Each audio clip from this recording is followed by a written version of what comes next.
Okay, ಈಗ ನರೇಂದ್ರ ಮೋದಿ ಅವರು first time ಈಗ ವಿಡಿಯೋ ರಿಲೀಸ್ ಮಾಡಿದ್ದಾರೆ, ಹೌದು ವಿದ್ಯಾರ್ಥಿಗಳಿಗೆ ಅನ್ಯಾಯ ಆಗೋದಕ್ಕೆ ಬಿಡೋದಿಲ್ಲ ಅಂತ ಹೇಳಿ. ಸೊ ಓಕೆ ಕಾಂಗ್ರೆಸ್ ಪಾರ್ಟಿಯ ಮುಖಂಡರಾಗಿ ಏನ್ ಹೇಳ್ತೀರಿ? ಸರ್, ಈಗ ನರೇಂದ್ರ ಮೋದಿ ಅವರು ಯಾವಾಗ ರಿಯಾಕ್ಷನ್ ಕೊಟ್ಟಿದ್ದಾರೆ ಅನ್ನೋದು ಮುಖ್ಯ. ರಿಯಾಕ್ಷನ್ ಯಾವಾಗ ಕೊಡಬೇಕಾಗಿರೋದು ಅನ್ನೋದು ಕ್ವಶನ್. ಓಕೆ, ಇವರು ಯಾವಾಗ ಉಪವಾಸ ಕೂತ್ಕೊಂಡಿದ್ರು, ಮತ್ತೆ ಯಾವಾಗಿಂದ ಪ್ರತಿಭಟನೆ ಸ್ಟಾರ್ಟ್ ಆಗಿದೆ ವಿದ್ಯಾರ್ಥಿಗಳದ್ದು, ಇಷ್ಟು ದಿವಸ ನರೇಂದ್ರ ಮೋದಿ ಅವರು ಯಾಕೆ ಬಾಯಿ ಮುಚ್ಕೊಂಡಿದ್ರು? ನಾವ್ ಹೇಳ್ತಾ ಇರೋದು ರಿಯಾಕ್ಷನ್ ನೀವು ಈಗ ಕೊಡೋದಲ್ಲ, ಮೊದ್ಲೇ ಮಾಡಿದ್ರೆ ಇಷ್ಟೆಲ್ಲ ಗೊಂದಲನೇ ಆಗ್ತಾ ಇರ್ಲಿಲ್ಲ, ಇಷ್ಟು ಲಾಠಿ ಚಾರ್ಜ್ ಆಗ್ತಾ ಇರ್ಲಿಲ್ಲ, ಅವ್ರು ಉಪವಾಸ ಕೂತ್ಕೊಂತಾ ಇರ್ಲಿಲ್ಲ. ಅವ್ರು ಹೇಳ್ತಾ ಇದ್ರು ಬನ್ನಿ ಮಾತುಕತೆ ಮಾಡಿ ನಮ್ದು ಏನಿದೆ ಬೇಡಿಕೆ ಈಡೇರಿಸಿ ಅಂತ ವಿದ್ಯಾರ್ಥಿಗಳು ಪದೇ ಪದೇ ಪದೇ ಕೇಳ್ತಾನೆ ಇದ್ರು. ಆದ್ರೆ ನರೇಂದ್ರ ಮೋದಿ ಇವತ್ತು ವಿಡಿಯೋ ಕಾನ್ಫರೆನ್ಸ್ ಬಂದ್ಬಿಟ್ಟು ವಿಡಿಯೋ ಕಾನ್ಫರೆನ್ಸ್ ಅಲ್ಲಿ ಎಲ್ಲ ಸರಿ ಮಾಡ್ತೀನಿ, ವಿದ್ಯಾರ್ಥಿಗೆ ಅನ್ಯಾಯ ಆಗಕ್ ಬಿಡಲ್ಲ ಅಂತ ಹೇಳೋದು ಎಷ್ಟರ ಮಟ್ಟಿಗೆ ಸರಿ ಅಂತ ನಾನು ಯಾವಾಗ ಕೊಟ್ಟಿದ್ದಾರೆ ರಿಯಾಕ್ಷನ್ನು? ಎಷ್ಟು ದಿವಸದಿಂದ ಕೊಟ್ಟಿದ್ದಾರೆ? ಅಲ್ಲ, ಒಂದು ನೀಟ್ ಎಕ್ಸಾಮ್ ಪೇಪರ್ ಲೀಕ್ ಆಗಿತ್ತು, ವಿದ್ಯಾರ್ಥಿಗಳ ಸೂಸೈಡ್, ಮತ್ತೆ ಇವತ್ತಿನ ಪ್ರತಿಭಟನೆ. ಸೊ ಫಾಸ್ಟ್ ಟ್ರ್ಯಾಕ್ ಕೋರ್ಟ್ ಅನ್ನ ಸ್ಥಾಪನೆ ಮಾಡ್ತೀವಿ ಅಂತ ಹೇಳೋದೇ ಪರಿಹಾರನ ಅಂತ ನಿಮ್ಗೆ ಅನ್ಸ್ತಾ ಇದೆಯಾ? ನೋಡಿ, ಅವರು ಪದೇ ಪದೇ ಹೇಳ್ತಾ ಇದ್ದಾರೆ, ಪದೇ ಪದೇ ಇದು ಪೇಪರ್ ಲೀಕ್ ಆಗ್ತಾ ಇದೆ. ಅವ್ರು ಕೇಳ್ತಾ ಇರೋದು ಮುಖ್ಯ ಯಾರು ಮಂತ್ರಿಗಳಿದ್ದಾರೆ ಅವ್ರದ್ದು ರಾಜೀನಾಮೆನ್ ಕೇಳ್ತಾ ಇದ್ದಾರೆ. ದೇವೇಂದ್ರ ಪ್ರಧಾನ್ ಅವ್ರನ್ನ ರಾಜೀನಾಮೆ ಕೇಳ್ತಾ ಇದ್ದಾರೆ. ಈ ನೀವು ಆ ರಾಜೀನಾಮೆ ತಗೊಳಕ್ಕೆ ನೈತಿಕತೆ ಹೊಣೆ ಹೊತ್ತು ರಾಜೀನಾಮೆ ಕೊಡ್ಬೇಕಾಗಿತ್ತು, ಅವರೇ ಕೊಡ್ಬೇಕಾಗಿತ್ತು. ಇವ್ರು ಕೇಳೋದಲ್ಲ ಮುಖ್ಯ.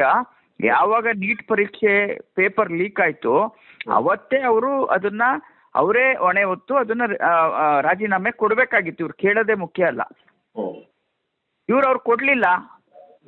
ನರೇಂದ್ರ ಮೋದಿ ಅವರು ಅವತ್ತೇ ತಗೋಬೇಕಾಯ್ತು. ಅವರು ಕೂಡ ರಾಜೀನಾಮೆ ಕೊಡು ಅಂತ ನರೇಂದ್ರ ಮೋದಿ ಅವರು ಕೂಡ ಹೇಳ್ತಾ ಇಲ್ಲ ಸಚಿವರಿಗೆ.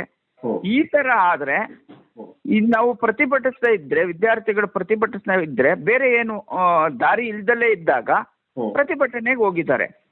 ಪ್ರತಿಭಟನೆ ಶಾಂತಿಯುತವಾಗಿ ನಡೀತಾ ಇದ್ದಾಗ ಕೇಂದ್ರ ಸರ್ಕಾರ ಅವ್ರ ಮೇಲೆ ಲಾಠಿ ಚಾರ್ಜ್ ಮಾಡಿಸಿ ಇದೆಲ್ಲ ಕೂಡ ಮಾಡಿ ಏನಿದ್ದಾರೆ ವಿದ್ಯಾರ್ಥಿಗಳ ಮನಸ್ಸನ್ನ ಕೆರಳಿಸಿ ಇವತ್ತು ಈ ಪರಿಸ್ಥಿತಿಗೆ ನೇರ ಹೊಣೆ ಕೇಂದ್ರ ಸರ್ಕಾರ.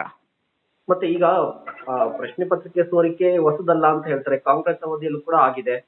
ಮತ್ತೆ ಇಲ್ಲಿ ಕಾಲ್ ತುಳಿತ ಆಯ್ತು RCB ವಿಜಯೋತ್ಸವ ಸಂದರ್ಭದಲ್ಲಿ, ಆಗ ಯಾರು ರಾಜೀನಾಮೆ ಕೊಟ್ಟರು ಅಂತ ಬಿಜೆಪಿಯರ ಆರೋಪ. ನೋಡಿ, ಯಾವತ್ತೂ ಆಗಿರ್ಲಿ, ಇವಾಗ ಯಾರೋ ಏನೋ ಮಾಡಿದ್ದಾರೆ ನಾವು ಇದನ್ನ ಮಾಡ್ತೀವಿ ಅನ್ನೋದು ತಪ್ಪು.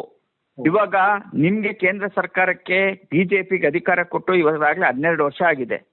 ನೀವು ಅವ್ರು ಮಾಡಿದ್ರಿ ನಾವು ಮಾಡಿರ್ತೀವಿ, ನೀವ್ರು ಯಾರೋ ಮಾಡಿದ್ರು ನಾವು ಮಾಡ್ತೀವಿ ಅಂತ ಅಲ್ಲ. ಯಾರು ಮಾಡಿದ್ರು ತಪ್ಪು.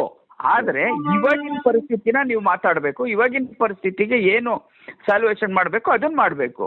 ನೀವು ಮಾಡಿಲ್ವಾ, ನೀವು ತಿಂದಿಲ್ವಾ, ನೀವ್ ಇದ್ ಮಾಡಿಲ್ವಾ, ಅದಲ್ಲ ಆನ್ಸರು. ಅವತ್ತು ಏನ್ ನಡೆದಿತ್ತು ತಪ್ಪೇ ಇಲ್ಲ ಅಂತಲ್ಲ. ಅವತ್ತಿನ ತಲೆದಂಡ ಕೊಟ್ಟೇ ಇರ್ತಾರೆ, ಕೊಡದಲ್ಲೇ ಇರೋದಿಲ್ಲ, ಕೊಟ್ಟೇ ಇರ್ತಾರೆ. ಆದ್ರೆ ನೀವ್ ಇವತ್ತು ಯಾರನ್ನ ತಲೆದಂಡ ಕೊಟ್ಟಿದ್ದೀರಾ? ನೀವು ಕೇಂದ್ರ ಸರ್ಕಾರದಿಂದ ನಡೆಸ್ತಾ ಇದ್ರು ಯಾರು ಅದಕ್ಕೆ ಹೊಣೆ?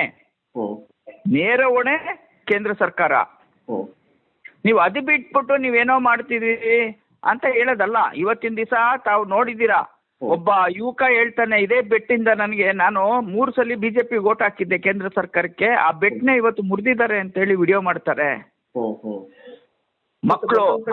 ವಾಂಗ್ಚುಕ್ ಕೂಡ ಇವತ್ತು ಸತ್ಯಾಗ್ರಹ ನಿಲ್ಸಿದ್ದಾರೆ, ಅನಿರ್ದಿಷ್ಟ ಅವಧಿ ಉಪವಾಸ ಸತ್ಯಾಗ್ರಹ ನಿಲ್ಸಿದ್ದಾರೆ.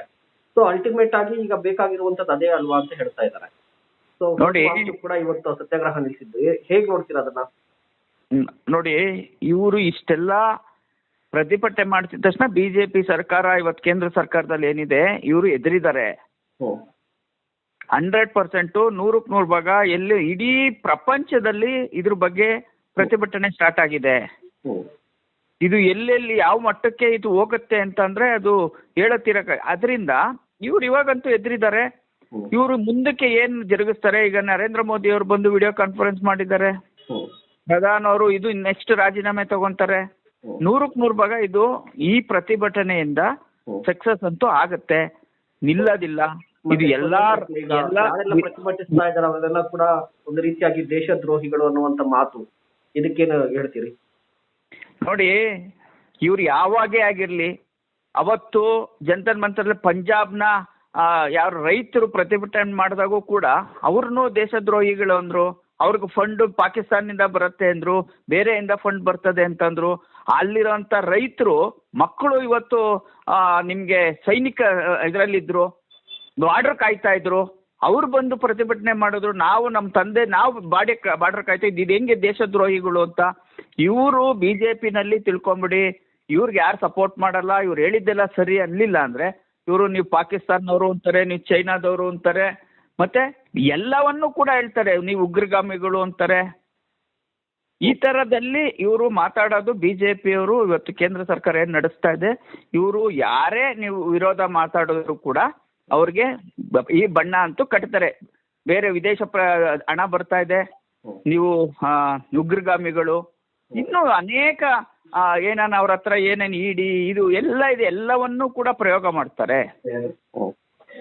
ಇದು ಸತ್ಯವಾದ ಇದು ಆಗಿರೋಂಥದ್ದು ಲಕ್ಷಣ.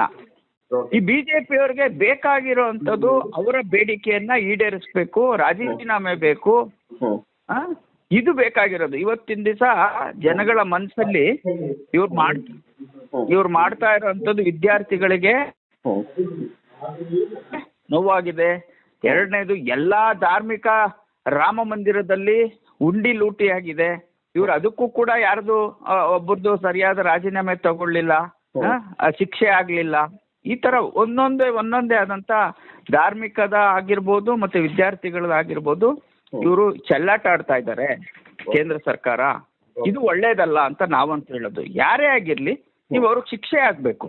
ನೀವು ಅವಾಗಾಗಿತ್ತು ಇವಾಗಾಗಿತ್ತು ಅಂತಲ್ಲ, ಈಗೇನಾಗಿದೆ, ನೀಟ್ ಪರೀಕ್ಷೆಯನ್ನ ಪೇಪರ್ ಲೀಕ್ ಆಗಿದೆ, ನೀವು ಶಿಕ್ಷೆ ಆಗ್ಬೇಕು. ಅದರಿಂದ ನೀವು ಅದಕ್ಕೆ ತಲೆದಂಡ ಕೊಡ್ಲೇಬೇಕು. Okay sir, okay, thanks so much sir. Thank you.